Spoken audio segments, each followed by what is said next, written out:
তখন বাংলাদেশ জয় নিয়ে মাঠ ছাড়বে এবং খুব শ্বাসরুদ্ধকর একটি ম্যাচ আমরা দেখেছি এবং বাংলাদেশ টিম ট্রাইব্রেকারে জয় নিশ্চিত করেছে এবং আমি বাংলাদেশ দলকে আমাদের মাননীয় প্রধানমন্ত্রী এবং দেশবাসীর পক্ষ থেকে অভিনন্দন জানাই এবং আমাদের ক্রীড়া পরিবারের পক্ষ থেকে অভিনন্দন জানাই।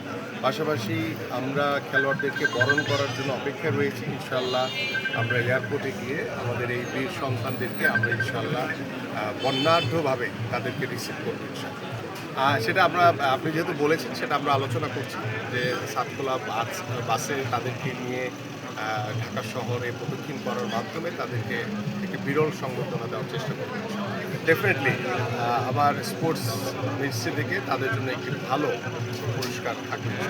ডেফিনেটলি ওরা তো যেহেতু আন্ডার-20 এটি আমাদের সাব টিম, আমরা আশা করি যে খুব শীঘ্রই তারা বাংলাদেশের যে টপ টিম রয়েছে আমাদের বাংলাদেশ ফুটবল টিমে তারা মেইন টিমে তারা খেলার সুযোগ পাবে ইনশাআল্লাহ।